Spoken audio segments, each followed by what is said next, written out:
할렐루야. 우리 앞뒤져 계신 분들하고 한번 인사 나누겠습니다. 내일 새벽에 만납시다. 네, 내일 새벽에 만나 뵙길 바랍니다. 네.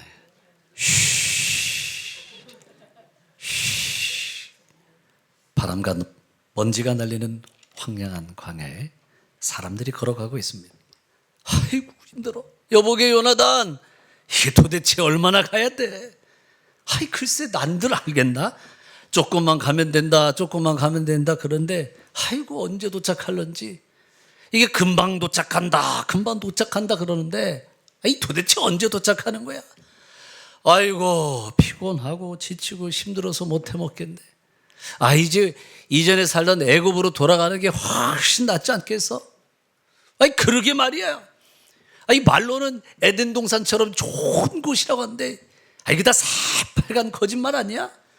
이게 도대체 있긴 한 거야? 여기 저기 돌아다녔네. 아무래도 안 되겠어. 내가 사람들한테 얘기해서 다시 돌아가자고 해야 되겠어. 여러분, 이 모세와 아론이라고 하는 작자가 에덴 동산처럼 좋은 곳이 있다고 우리를 속여서 여기까지 왔어요. 언제까지 우리가 이런 거짓말에 속아 사시겠습니까? 이제 다시 이전에 했던 곳으로 돌아갑시다. 요나단의 이야기를 듣자 여기저기서 찬성하는 사람들의 이야기가 들립니다. 옳소, 그럽시다. 우리 다시 빨리 돌아갑시다. 사람들이 불만 섞이는 목소리는 점점 더 커져만 갑니다. 급기야 이 불만은 폭동으로 이어지면서 모세와 아론을 죽이려고 합니다. 사람들이 이런 불만이 쏟아진 데는 이유가 있습니다. 그들이 애굽을 떠나서 이 유다 광야에서 방랑한 지가 벌써 40년의 시간이 됐습니다. 먹을 것도 없고 마실 물도 없습니다. 그리고 더욱더 그들을 지치고 힘들게 하는 것은 언제 끝나느냐라는 것입니다. 언제 그 말씀하신 곳 가운데 가나안 땅에 도착할런지, 언제 일이 끝나는지 알지 못한다는 이야기예요. 우리가 살다 보면 우리를 지치고 힘들게 하는 인생의 광야가 있습니다. 질병의 광야. 도대체 언제 이 질병이 끝날까? 때론 우리 안에 갖게 되는 가난의 광야, 광야의 광야, 그리고 사람 간의 갈등의 광야. 직장 다니는 분들 가운데 보면 이런 이야기를 하세요. 그 사람 때문에 참 직장 생활하기 어려운데 그 사람이 나가든지 아니면 내가 나가든지 둘 중에 한 가지를 결정해야 될 것 같습니다. 이런 것이 우리를 힘들게 하는 인생의 광야입니다. 이스라엘 백성들 40년의 시간을 지날 때 이제 지칠 대로 전부 지쳐버렸어요. 원망을 쏟아놓고 불평을 쏟아놓고 이제 분노로 이어지는 거예요. 더 이상 모세와 아론을 믿고 따를 수 없습니다. 이제는 그 모세와 아론이라는 사람을 끌어내고 새로운 지도자를 세워서 이전에 했던 애굽으로 돌아가는 거, 이게 훨씬 낫겠다, 이런 생각들을 갖게 됩니다.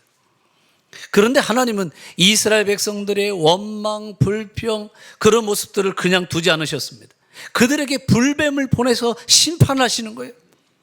그런데 여기서 이 불뱀이라는 것은 한번 물리면 몸이 불처럼 열이 난다, 그래서 불뱀이라고도 하고, 혹은 오늘 이 뱀에 불 같은 이런 점, 이런 것들이 반점이 있다고 해서 불뱀, 이렇게 부르기도 합니다. 하나님이 이스라엘 백성들에게 불뱀을 보내셔서 그들을 심판하는 거예요. 그 옛날 이스라엘 백성들의 1세대, 그 부모님 세대도 원망하고 불평하다가 그 광야에서 다 죽게 됐는데, 이제 그 아들, 딸 2세대들, 이 세대들도 여전히 원망하고 불평하는 모습을 보여요. 여러분, 우리가 살아가면서 주의해야 될 것이 원망하고 불평하는 겁니다. 그래서 이런 이야기를 해요. 사건이 나를 망하게 하는 것이 아니라 사건에 대한 나의 반응이 나를 망하게 한다. 어려운 일도 경험하고 문제를 만날 때도 있어요. 그런데 그런 일을 만날 때 긍정을 고백하고 믿음을 고백하면 그 긍정과 믿음의 이야기를 들으시고 하나님이 그 가운데서 다시 일어나게 하시는 걸 믿으시기 바랍니다. 왜냐하면 하나님은 내 귀에 들린 대로 행하신다고 그랬어요. 우리가 어려워도 감사를 고백하고 믿음을 고백하고 긍정을 고백하면 그 안에서 밝은 것을 찾게 하십니다. 좋은 것을 발견하게 하십니다. 그럼 일어나는 거예요. 반대로 원망하고 불평하면 우리는 어두운 것을 보게 되고 우리의 시야는 점점 좁아지게 됩니다. 그러면 결국 그 어려움 가운데서도 일어나지 못하게 돼요. 결국 어떤 문제 속에서 내가 다시 일어나느냐 일어나지 못하느냐, 그건 나의 반응에 달려 있어요. 우리 공주교회 성도들이 문제 앞에서도 날마다 믿음을 고백하십시오. 긍정을 고백하십시오. 감사를 고백하십시오. 그걸 통해서 다시 일어나는 거예요. 우리가 사용하고 있는 비누 중에 아이보리 비누에 대한 비하인드 스토리는 아마 다 알고 계실 겁니다. 아이보리 비누가 나온 지 140년이 됐어요. 굉장히 오래전에 나온 비누입니다. 원래 이 비누가 나올 때 스토리가 있죠. 어떤 직원이 이 비누 재료에 너무 많은 열을 가하게 됩니다. 그러면서 비누 안에 공기층이 생기게 됐습니다. 불량품이 된 거예요.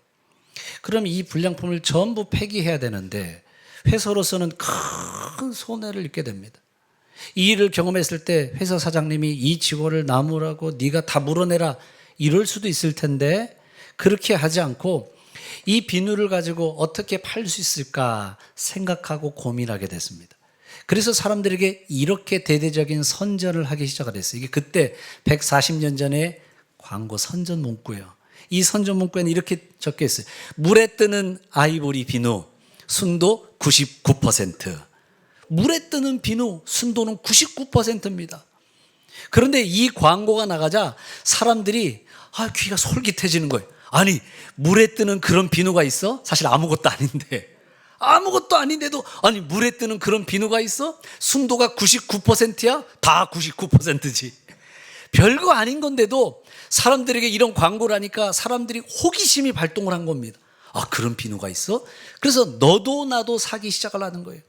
그랬던 이 비누가 지금 140년이 지났는데 여전히 이 비누가 판매되고 있습니다.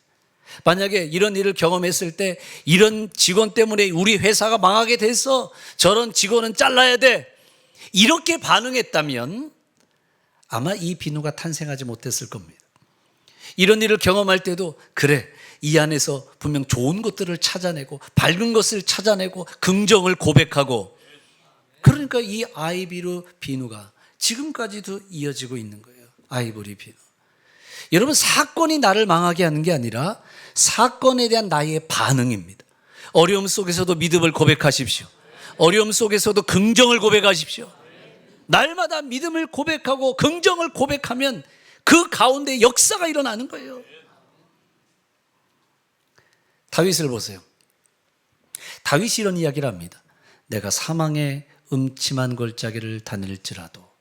이 말은 다윗이 실제로 사망의 음침한 골짜기를 다녀봤다는 거예요. 내가 경험해봤다는 거예요. 심지어 다윗이 이야기할 때 죽음과 나 사이는 한 걸음뿐입니다. 내가 한 발자국만 내디면 바로 죽음이 나에게 찾아옵니다. 그런데 그런 어려운 상황 속에서도 그가 졌던 시편을 보세요. 그 시편 속에서 하나님을 찬양하고 있고 하나님을 송축하고 있고 그 안에 믿음을 고백하고 있습니다. 어려움 속에서도 하나님을 찬양하고 감사하고 믿음을 고백할 때 하나님이 다윗을 이스라엘의 왕으로 세우신 걸 여러분 믿으시기를 바랍니다. 그래서 왕이 되는 거예요. 바울도 보세요. 바울이 얼마나 힘들고 어려운 그 상황들을 경험했는지 그가 이렇게 고백합니다. 나는 살 소망까지 끊어졌다. 우리식으로 바꿔 말하면 이런 거예요. 죽는 게 낫겠다. 이게 그런 고백입니다. 너무 아파 보세요. 암으로 항암 치료 받는 분들 이야기 들어보십시오. 항암 치료를 나중에 받으면, 혹시 항암 치료를 받아본 경험이 있으신가요? 항암 치료 받으면 마지막에는 그냥 안 받겠다고 이야기해요. 차라리 안 받고 죽는 게 낫겠다.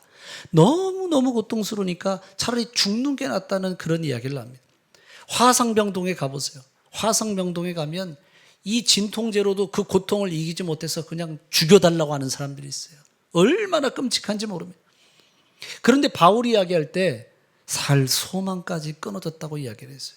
말씀을 보세요. 고린도서 1장 8절 말씀. 고린도서 1장 8절. 형제들아, 우리가 아시아에서 당한 환난이 있어요.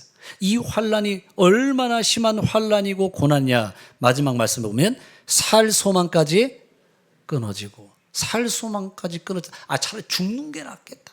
차라리 죽자. 이 정도의 고난과 고통일 바에는 차라리 하나님 나를 데려가세요. 지금 이런 고백을 하고 있습니다. 그런데 살 소망까지 끊어진 이 상황 속에서 바울이 믿음을 고백하고 그리고 희망을 노래합니다. 10절 말씀 보세요. 10절 말씀. 그가 이같이 큰 사망, 지금 살 소망까지 끊어진 이 상황 속에서 하나님이 나를 어떻게 하시고 건지셨고 건지실 것이고 이후에도 건지시기를 원하노라. 이런 말씀을 잘 보세요.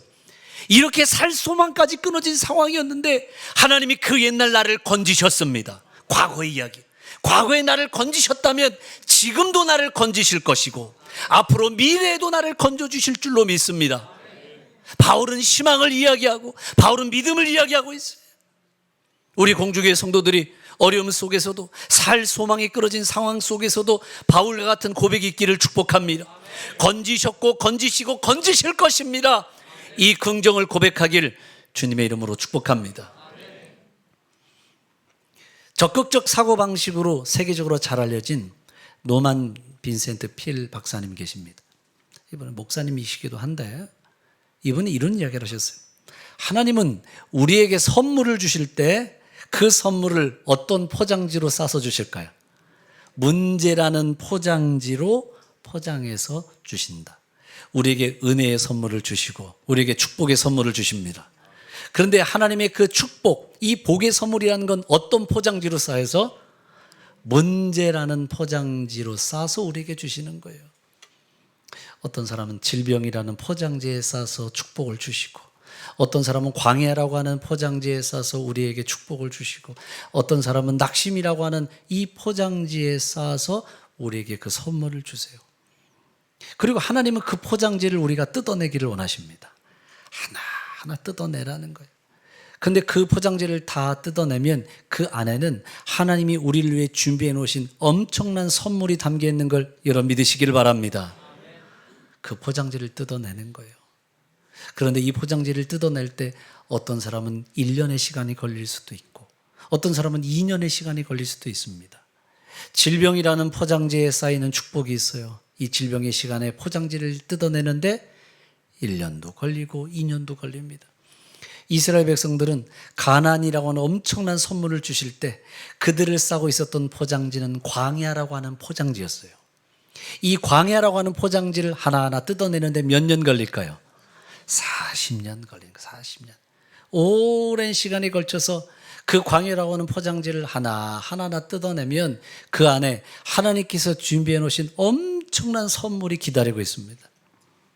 문제는 이스라엘 백성들이 그 시간들을 견디지 못하는 거예요. 40년의 시간을 참고 견디면서 하나님이 쌓아놓으신 그 광야의 포장지를 하나하나 뜯어내야 되는데 그러지 못하고 날마다 원망하고 불평하고. 그래서 이스라엘 백성들의 특기는 원망, 이스라엘 백성들의 취미는 불평. 특기와 취미가 원망하고 불평하는.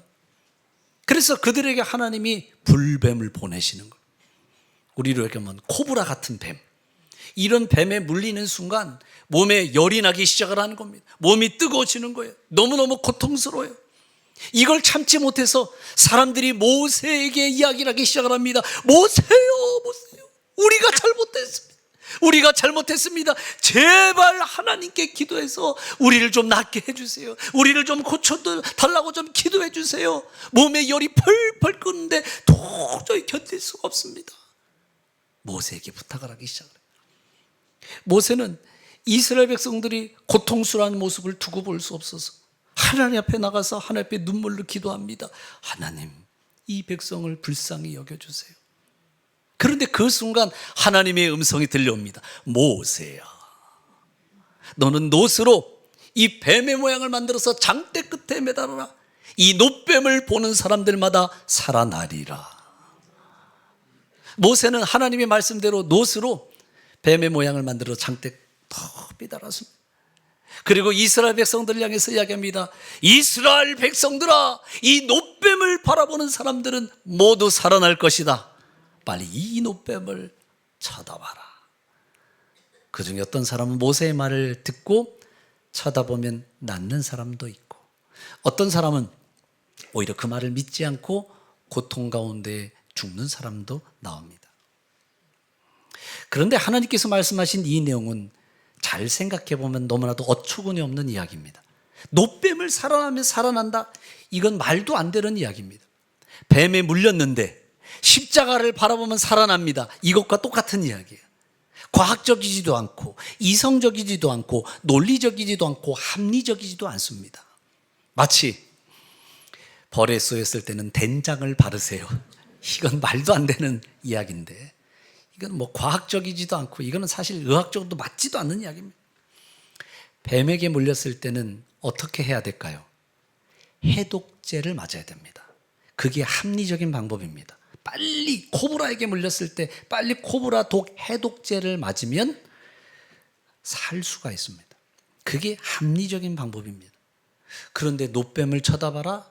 이건 합리적이지도 않고 과학적이지도 않고 전혀 말도 안 되는 이야기입니다. 자, 그렇다면 하나님은 왜 노뱀을 바라보라고 이야기를 하셨을까요? 말도 안 되는 이야기를 하셨을까요? 이것은 이스라엘 백성들을 향한 하나님의 세심한 배려가 담겨 있습니다. 코브라에게 물렸습니다. 해독제가 필요합니다. 어디서 해독제를 찾냐고. 어디서 해독제를 찾겠습니까? 그 광야 한가운데서 해독제도 없죠.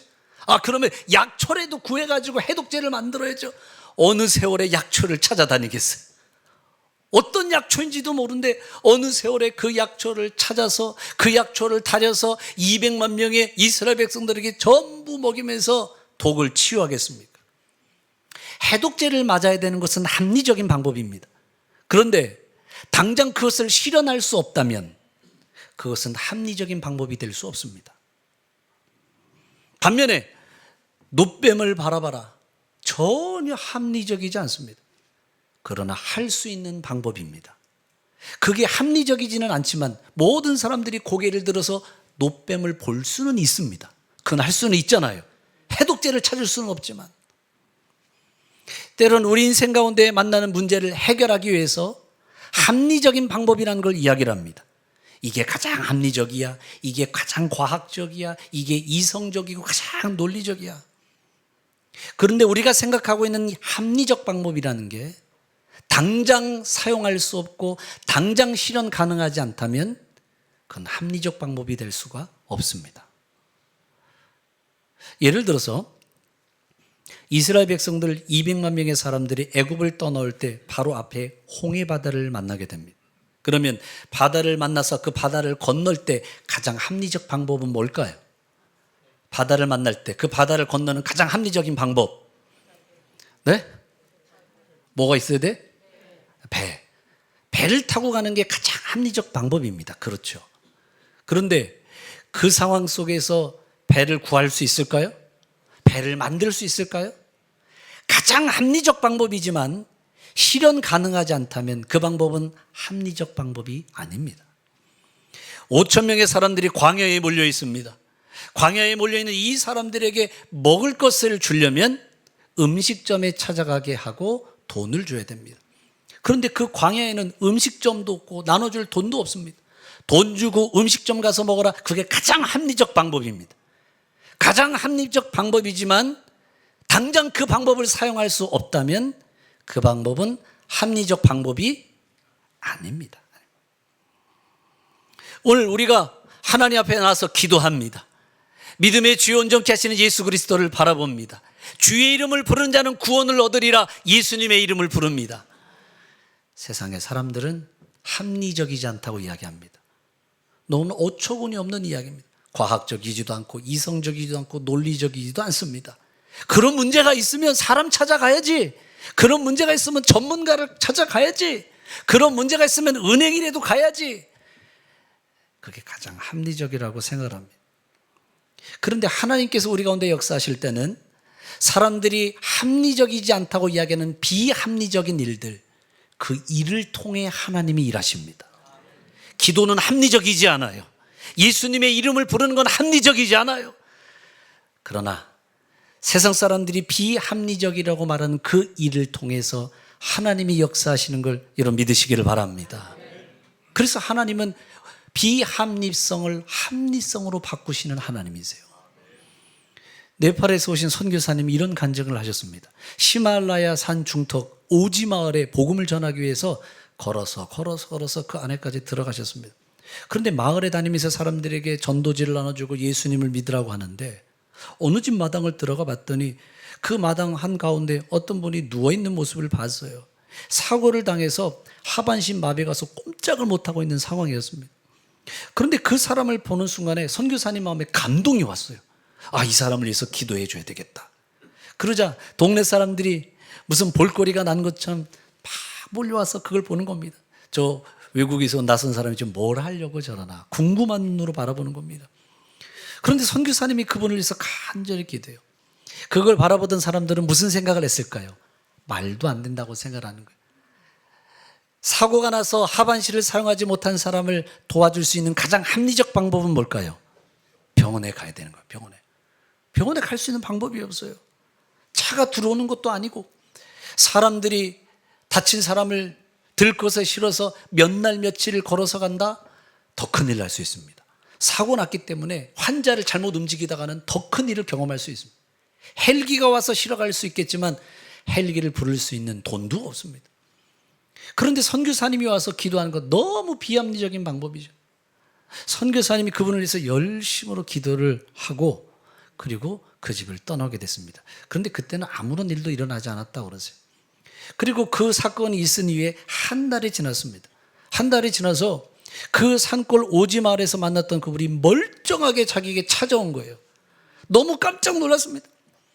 그래서 그분에게 물어봤어요. 아니, 당신 분명히 사고를 당해서 하반신 마비가 있었는데 어떻게 멀쩡한 모습으로 저를 찾아오셨습니까? 어떻게 찾아오셨습니까? 물어본 거예요. 근데 이분이 뭐라고 얘기를 하냐면 당신이 나를 위해서 기도하고 돌아가신 이후에 갑자기 내 귀에 들려오는 음성이 있었습니다. 그렇게 이야기를 해요. 내 귀에 음성이 들리는데 예수님의 이름을 불러. 예수님의 이름을 불러. 이 음성이 들려왔다는 거예요. 도대체 예수님이란 분이 누구지? 나는 한 번도 예수님이란 분에 대해서 들어본 적도 없고 그분을 만난 적도 없는데 예수님의 이름을 불러. 예수님의 이름을 불러. 자기 귀에 계속해서 누군가 그 음성을 들려주시더라는 거예요. 그래서 그 음성에 따라서 예수님, 예수님, 그냥 예수님이 누군지도 모르는데 예수님을 부르는 순간 몸의 통증이 사라지고 예수님을 부르는데 다리에 힘이 들어가고 예수님의 이름을 부르는데 그 자리에서 벌떡 일어난 걸 여러분 믿으시기를 바랍니다. 너무너무 깜짝 놀랐어요. 도대체 예수님이란 분이 어떨기에 이런 놀라운 역사가 일어났을까? 나에게 기도한 분은 도대체 어떤 분이기에 나에게 와서 기도를 해줬을까? 궁금해지기 시작했어요. 그래서 사람들에게 물어봤습니다. 오늘 나에게 찾아오셨던 그 낯선 사람, 그 사람이 누군가요? 그 사람은 어디 가면 만날 수 있을까요? 사람들에게 물어보고 그리고 한 달에 걸쳐서 선교사님 위치를 찾아서 찾아온 거예요. 사람들은 이야기합니다. 기도한다고 뭐가 되겠어? 예수 이름을 부른다고 뭐가 되겠어? 세상의 사람들은 비합리적이라고 이야기해요. 그런데 사람들이 비합리적이라고 생각하는 그 일을 통해서 하나님은 역사를 이루어 가십니다. 하나님의 기적의 일들을 이루어 가십니다. 그러면 우리 공주교회 성도들이 세상 사람들이 야, 기도한다고 뭐가 되냐? 믿음이 있으면 뭐가 되냐? 예수님 부른다고 뭐가 되느냐? 그건 과학적이지도 않다. 그건 비합리적인 방법이다. 그런 이야기 듣지 마십시오. 세상 사람들이 말하는 비합리성을 통해서 하나님의 역사는 일어납니다. 기적의 역사가 일어나는 걸 여러분 믿으시기를 바랍니다. 이스라엘 백성들로 하여금 노뱀을 바라봐라. 말도 안 되는 이야기죠. 비합리적이죠. 그럼에도 하나님은 이스라엘 백성들에게 노뱀을 바라봐라 라는 믿음을 가지라는 거예요. 모든 치유의 역사는 하나님을 통하여 일어납니다. 믿음을 가져라. 우리가 누군가의 이야기를 듣고 따르고 순종한다는 건 그 사람을 향한 믿음과 신뢰가 있기 때문입니다. 남편은 아내 말을 따르고 아내는 남편 말을 따르고 그러시죠? 그러면 고개를 끄덕끄덕 해보세요. 그러시죠? 왜 남자분은 고개를 끄덕끄덕 안 하지? 이상한데? 아내 말을 잘 안 듣나 본데? 내가 누군가의 이야기를 듣는다는 건 따르고 순종한다는 것은 그 밑바탕에 믿음과 신뢰가 있는 겁니다. 간혹 사기꾼인데 사기꾼들에게 사기를 당해요. 왜 그렇게 몰랐어요? 물어보면 한결같이 이런 얘기를 합니다. 그 사람 말을 믿었죠. 그 사람 말을 믿었다는 거예요. 저희 교회에 오신 전도사님인데요. 이 전도사님이 암이 있었어요. 방광암이 있었습니다. 그런데 병원에서 입원하고 나올 때 의사분들이 이렇게 이야기를 하셨어요. 환자분 병원에 나가면 사람들이 분명히 이런 얘기할 겁니다. 무슨 약을 드셔보세요. 어디를 찾아가 보세요. 누구를 만나세요. 이런 이야기 분명히 할 겁니다. 사람들 이야기 듣지 마십시오. 의사 말만 들으십시오. 그런 이야기를 해주신 거예요. 그런데 아니나 다를까 이 전도사님이 나와서 여기저기 사람들이 이야기합니다. 전도사님 어디 한의원 가봐. 어디 한의원이 거기 참 용해. 전도사님 누구 한번 만나봐. 생각한다고 해서 이 사람 저 사람들이 이야기를 해주신 거예요. 그러다가 누구 하나를 소개시켜 주셨는데 그분을 한번 만나보라는 거예요. 근데 그분을 만났는데 이런 얘기를 했어요. 그 방광암 때문에 우리 어머니가 얼마나 고생하시다 돌아가시는지 모릅니다. 제가 방광암에 철천지 원한이 들어서 이 방광암을 고치기 위해서 제가 20년 30년 모든 고생 공부하면서 약을 하나 개발했습니다. 이렇게 말했어요. 벌써 사기꾼 같죠? 사기꾼 같잖아요. 근데 사람이 마음이 약해지면 지푸라기도 잡고 싶은 심정이 있는 거예요. 그래서 그분이 얘기를 듣고 전도사님이 약도 아니죠. 그거를 받아 먹기 시작하라는데 뭐라고 말했냐면 이분이 사기꾼이 말하기를 병원 약은 먹지 마세요. 제가 드리는 약만 먹으면 됩니다. 이런 얘기를 하는 거예요. 그래서 병원 약을 안 먹고 그 사람이 사기꾼이 지어주는 약만 계속해서 먹는데 몸이 더 무거워져요. 열이 나요. 목소리가 가라앉아요. 전화를 했어요. 전화를 해서 아니 몸이 지금 이런 상태인데 이거 왜 그런 거죠? 물어봤더니 사기꾼이 이렇게 대답을 했습니다. 그게 낫고 있는 증상입니다. 말도 안 되는 얘기죠. 낫고 있는 증상입니다. 그래서 제가 전도사님 병원 가세요. 전도사님 병원 가세요. 결국 나중에 병원을 가시기는 했어요. 병원 갔는데 의사가 이렇게 얘기를 했어요. 왜 이제 오셨어요? 왜 이제 오셨어요? 더 망가져 버린 거예요. 그래서 전도사님이 그런 이야기를 쭉 했어요. 의사분이 뭐라고 해요? 그거 보세요. 제가 분명 그런 이야기 들었죠. 근데 왜 그런 이야기를 들으셨어요? 근데 전도사님이 이렇게 말했어요. 그분을 믿었지요. 그분을 믿었지요. 그 말을 믿었지요. 내가 누군가의 이야기를 따르고 순종한다는 건 그 밑바탕에 뭐가 깔려 있을까요? 믿음이 깔려 있고 신뢰가 깔려 있는 거예요. 하나님께서 모세를 통해서 이스라엘 백성들에게 말씀하셨습니다. 이 놋뱀을 바라보라. 이 놋뱀을 바라보는 사람들마다 전부 살아나리라. 사실 놋뱀 자체는 능력이 없습니다. 놋뱀이 무슨 능력이 있겠어요? 하나님께서 이스라엘 백성들에게 원하셨던 것은 놋뱀을 바라봐라. 나를 믿으라는 거예요. 하나님을 믿기를 원하셨습니다. 하나님을 향한 신뢰가 회복되기를 원하셨습니다. 지금도 하나님께서 우리에게 말씀하시는 것은 우리의 믿음이 회복되기를 원하십니다. 하나님을 향한 신뢰가 회복되기를 원하십니다. 우리가 자꾸 내 안에 가진 것들을 통해서 뭔가를 이뤄가려고 하는 것, 그거를 걷어내고 그리고 그 안에 하나님을 향한 믿음으로 채우기를 원하십니다. 우리는 이런 생각을 가져요. 실력이 있으면 되는 거지. 돈이 있으면 되는 거지. 사람이 많이 모이면 되는 거지. 우리는 그런 착각 속에 있습니다. 때로는 하나님이 그 실력을 걷어내고 그 자리에 믿음으로 채우기를 원하시고 돈을 걷어내고 그 안에 하나님을 향한 신뢰로 채우기를 원하십니다. 그리고 하나님이 우리에게 이렇게 말씀하세요. 그냥 믿기만 해라. 좀 믿을 수 없겠니? 좀 기도 좀 해볼 수 없겠니? 우리로 이야기하면 새벽 기도 좀 나올 수 없겠니? 아니 그 정도 해보고 안 되면 네가 할 수 있는 방법만큼 그렇게 해볼 만큼 다 해보지 않았니? 그래도 안 되면 이제 좀 나를 믿을 수 없겠니? 이제 좀 내 이름을 부를 수 없겠니? 이제 좀 기도의 자리에 좀 나올 수 없겠니? 세상 사람들이 바라보면 그렇게 생각합니다. 그건 비합리적이에요. 기도한다고 뭐가 됩니까? 비합리적이에요. 그러나 세상 사람들이 말한 그 비합리적인 모습을 통해 하나님의 역사가 일어납니다.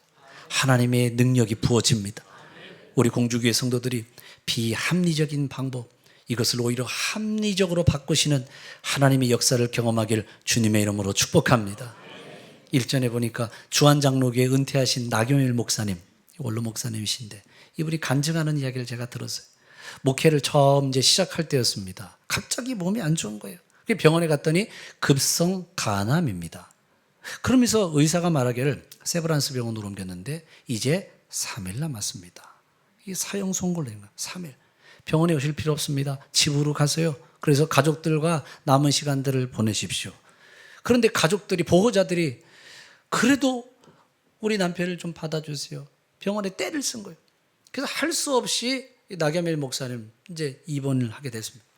의사가 3일 남았다고 그랬어요. 금요일 날 입원했는데 얼굴이 새카매요. 복수가 막 만삭 산목처럼 막 차오르기 시작하는 거예요. 목사님이 죽음에 대한 두려움은 없는데 아내하고 9살, 6살 두 자녀를 두고 세상을 떠나려고 하니까 그게 너무 가슴이 아픈 거예요. 그래서 하나님 앞에 기도를 하는 거예요. 하나님, 제가 죽으면 하나님의 영광을 가립니다. 하나님, 오늘 나를 창조하셨다면 내 간도 창조하신 줄로 믿습니다. 하나님, 이 간을 낫게 하실 줄로 믿습니다. 저가 채찍에 맞음으로 너희가 나음을 입었도다. 믿음의 기도는 병든 자를 낫게 한다. 내가 이 말씀, 이 약속을 붙들고 기도합니다. 그러면 좋아져야 되는데 점점 더 나빠지는 거예요. 그리고 금요일 날 입원했는데 몸이 점점 더 안 좋아져요. 그리고 의사가 이제 3일 있으면 죽게 됩니다. 주일날이 됐어요. 목사님이 위독하다는 이야기를 듣고 성도들이 금요일 저녁부터 모여서 철야 기도를 시작하라는 거예요. 금요일, 토요일, 주일 모든 성도들이 모여서 목사님을 위해서 기도를 합니다. 목사님이 의식을 잃어버렸어요. 이제 잃어버린 상황이에요. 그래서 담당 과장님이 주일날 아침에 병실 안으로 이렇게 들어봤어요. 이렇게 보니까 이거 좀 심각하잖아요. 이렇게 말해야 이거 다 됐네. 이제 30분 있으면 죽을 거니까 죽으면 이제 얼굴 덮으세요. 이렇게 하고 말을 하고 나가더래요. 근데 그 이야기를 들으니까 보호자들의 마음이 어떨까요? 얼마나 기분 나빠. 이거 다 됐는데 30분 남았네. 얼마나 기분이 나쁘겠어요. 그런데 주일날 그 이야기를 듣고 시간이 쭉 지나서 자정이 됐어요. 자정이 됐는데 보호자들이, 가족들이 앉는데 갑자기 배에서부터 소리가 나기 시작을 하더래요. 부글부글 소리가 나더니 그 다음부터 피를 쏟아내기 시작을 하는 거예요. 그리고 만삭처럼 배가 불렀던 이 배가 점점 줄어들기 시작을 합니다. 목사님이 의식이 돌아왔어요. 치유의 역사가 일어났어요.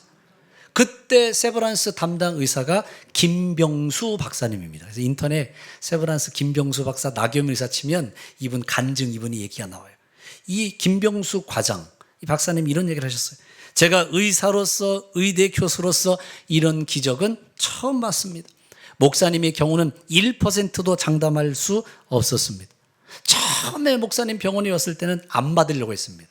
왜냐하면 목사님 받는 거는 그냥 시체를 받는 것과 똑같았기 때문입니다. 그런데 의학적으로 설명 안 되는 일이 일어났습니다. 이건 하나님이 고치셨다고 말할 수밖에 없습니다. 할렐루야. 물론 기도한다고 해서 모든 질병이 다 치유받는 것은 아닙니다. 그러나 기도조차 해보지 않고 포기하는 사람, 그건 어리석은 사람이에요. 하나님은 전능하신 분이십니다. 하나님은 오늘도 살아계십니다. 하나님은 오늘도 기적을 베푸십니다. 세상 사람들은 이렇게 이야기를 해요. 노뱀을 바라본다고 뭐가 달라지냐? 예수님을 이름 부른다고 뭐가 달라지냐? 기도한다고 뭐가 달라지냐? 전혀 합리적이지도 않다. 그런데 세상 사람들이 말하는 비합리적인 방법을 통해 하나님은 일하십니다. 하나님은 역사하십니다. 그러므로 하나님을 향한 신뢰가 회복되기를 바랍니다. 하나님을 향한 믿음을 가지십시오. 믿음의 주원정케 하신 예수 그리스도 그분을 바라보십시오. 역사가 나타납니다. 능력이 나타납니다. 놀라운 기적을 경험하는 그런 저와 여러분이 되길 주님의 이름으로 축복합니다.